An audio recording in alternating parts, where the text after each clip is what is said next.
नज़ीर खान को मैंडेट मिलना हमारे लिए सरदर्द बन चुका है। बिकॉज जो हमारे साथ वादे हुए थे वो उसके डर गई थी। अगर उसका बेटा यहाँ पे रोया हुआ आया था, उसने सिंपैथी वोट लिए थे 27,800 ब्यूरो कॉन्स्टिट्यूंसी से, वो उसकी बहन थी।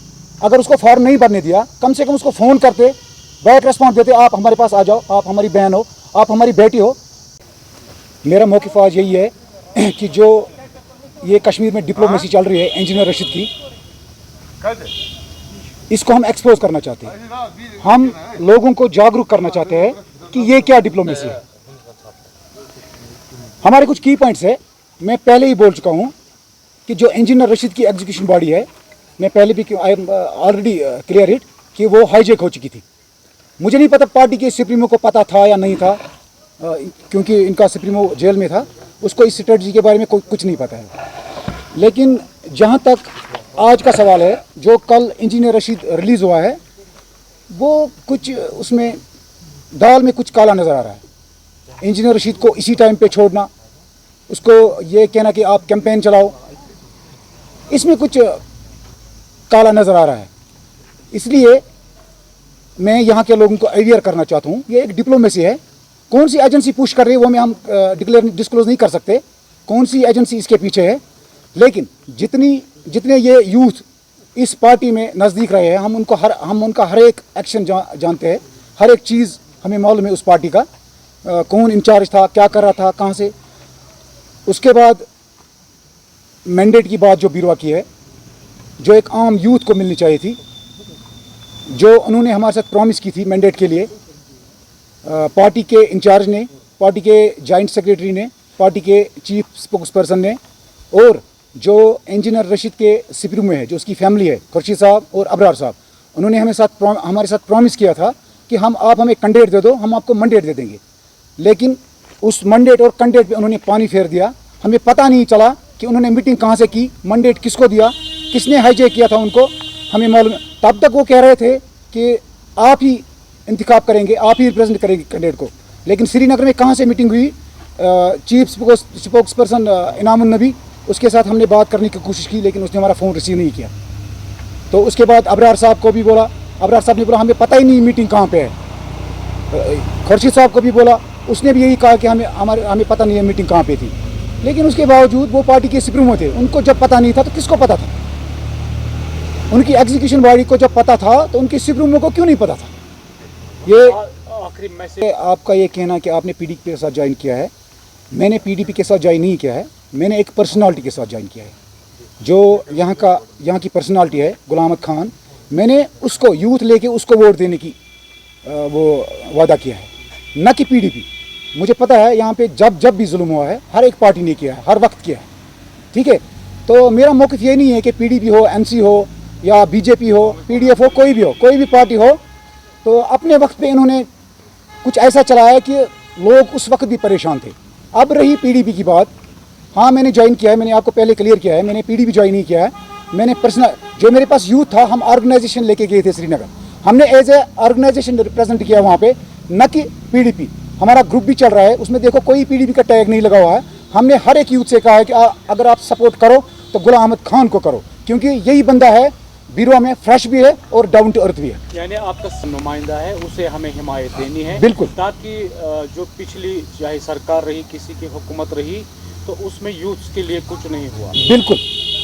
अगर आपसे जानने की कोशिश करेंगे कि इस बीरवा कॉन्स्टिट्यूंसी की बात हो रही है, यूथ के लिए सबसे बड़े जो मुद्दे हैं, मसाइल है, वो है क्या?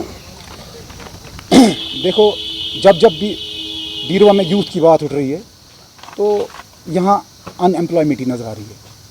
गवर्नमेंट ने कभी यूथ के ऊपर तवज्जो नहीं दिया। जो भी फंड्स क्रैक होती थी सेंटर से, किसी मिनिस्टर को, किसी एमएलए को, किसी एमएलसी को, या तो उसके पास अपने रिश्तेदार होते थे, या तो उसके नेबर्स होते थे, या तो इन्फ्लुएंस वाले बंदे होते थे। जो आम यूथ है वो हमेशा मैनिपुलेट हुए हैं गवर्नमेंट की तरफ से, तो उनको कोई सहूलियत नहीं मिली है गवर्नमेंट की तरफ से। आज भी वही हमारा नारा है, अनएम्प्लॉयमेंट के बाद अगर है हमारे लिए कुछ तो वो तिहाड़ जेल है। आज भी वही नज़र। लेकिन हम इस बात को सुधारना चाहते हैं। हमने इसलिए यहाँ की पर्सनालिटी को रिप्रेजेंट किया है, शायद ये हमारे लिए कुछ करे। इन्होंने हमारे साथ प्रॉमिस किया है, वादे किए हैं, रिकमेंडेशंस भी दिए हैं। आपको जो कुछ भी चाहिए इलेक्शन के बाद हम वो प्रॉमिस पूरा करें। रजिस्टर्ड अनरजिस्टर्ड वो अलग बात है, वो गवर्नमेंट का प्रोटोकॉल है, इलेक्शन कमीशन इस्तेमाल करें। कैसे देखते हो आप इस चीज़? डेफिनेटली वो तो इंडिपेंडेंट ही होगी ना, क्योंकि पार्टी के पास रजिस्ट्रेशन नहीं है, वो किस पार्टी के नाम से फॉर्म भरेंगे, वो तो इंडिपेंडेंट ही है ना। लेकिन इनकी जो डिप्लोमेसी है, ये जो लोगों को मैनिपुलेट कर रहे हैं, कल देखो हज़ारों में लोग थे लेकिन उनको पता नहीं ये चीज़ क्या है। हमारे साथ धोखा हुआ है, हमने इनके सामने हर एक चीज़ ऑब्जर्व किया है।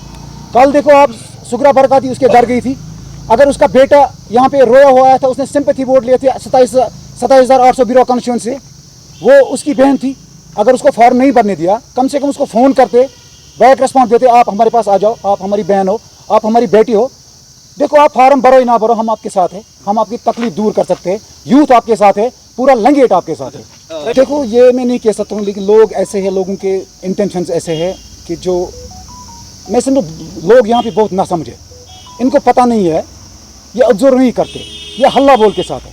ठीक है, हो भी सकते हैं उसको लोग, लेकिन धीरे धीरे ब्यूरो कॉन्स्टिट्यूंसी को पता चल चुका है। आपने देखा यहाँ पे वेव चेंज हो गई है, यहाँ पे अगर नारा जा रहा है वो तो PDP, MC और बाकी पार्टी जो भी कैंडिडेट है यहाँ पे। तो इंजीनियर रशीद की आज बात नहीं हो रही यहाँ पे। तो मैं इस हवाले से कहना चाहता हूँ, उसको अगर यहाँ आना होगा, लोग होंगे शायद, डेफिनेटली होंगे, तो हम में से ही कुछ जवान होंगे और बाकी बुजुर्ग औरतें उसके साथ है। इमोशनल ब्लैकमेल है। फाइनली एक चीज़ डिस्क्लोज करूँगा, नज़ीर खान हमारा अपना लीडर है, तो वो हमारा नेबर भी है, तो हमें उनके साथ कोई कंट्रोवर्सी नहीं है, लेकिन नज़ीर खान को मैंडेट मिलना हमारे लिए सरदर्द बन चुका है। बिकॉज जो हमारे साथ वादे हुए थे वो पूरे नहीं हुए। इसका मतलब क्लियर, इंजीनियर की तरफ से, इंजीनियर की सुप्रीम की तरफ, उसकी पार्टी की तरफ से धोखा है बीरवा के यूथ के साथ, ये तो क्लियर है। आप लोगों के, आप भी यहाँ के रहने वाले हैं, धोखा है। हर वक्त हमने आपको बताया कि हमारे साथ धोखा हो रहा है। हमारे पास ऐसे प्रूफ्स भी है, वॉइस रिकॉर्ड्स भी है मेरे पास, कुछ नोट्स भी है, मैं आपके सामने डाल दूंगा, वो जिस टाइम आपको चाहिए होंगे मैं दे दूंगा, आप वो क्लियर हो जाएगा। जब ये इंजीनियर रशीद की वेव स्टार्ट हुई थी, तो उस टाइम वहाँ पे हमारे साथ वादे हुए थे कि हमारा जो खानदान है वो पॉलिटिक्स से टच नहीं है, इवन एक्सपेक्ट इंजीनियर रशीद साहब। उसके बाद हमारे खानदान से कोई बंदा ऐसा नहीं उठेगा जो इलेक्शन में कैंपेन चला। देखिए, पहली बात को आप मैं क्लियर कर दूं, जब कल इंजीनियर रशीद जेल से निकले हैं, कोई ऐसा बंदा नहीं है, जब शेर भी पिंजरे से बाहर निकलता है तो उसके पर जो टूटे होते हैं वो किसी के खिलाफ नहीं बोलता है। तो जब भी वो जेल से बाहर निकले, उसने ऐसा बोलना शुरू कर दिया प्राइम मिनिस्टर के खिलाफ, नरेंद्र मोदी के खिलाफ, तो ऐसा पता चलता है इसके पीछे कोई एजेंसी है, पुश कर रही है। वरना किसी में हिम्मत नहीं है 5.5 साल जेल से बाहर निकलने के बाद वो नरेंद्र मोदी के खिलाफ बात करे, वो भी तिहाड़ जेल के बाहर। ठीक है, दूसरी बात, जो कैंपेन की बात कर रहे हो आप, इंजीनियर रशीद की वेव की बात कर रहे हो आप, बीरवा के लोग जान चुके हैं, वहाँ यहाँ पे उसकी वेव नहीं है। हाँ, साउथ में है, उनको भी, वहाँ मेरे भाई है, उनको भी बताना चाहता हूँ।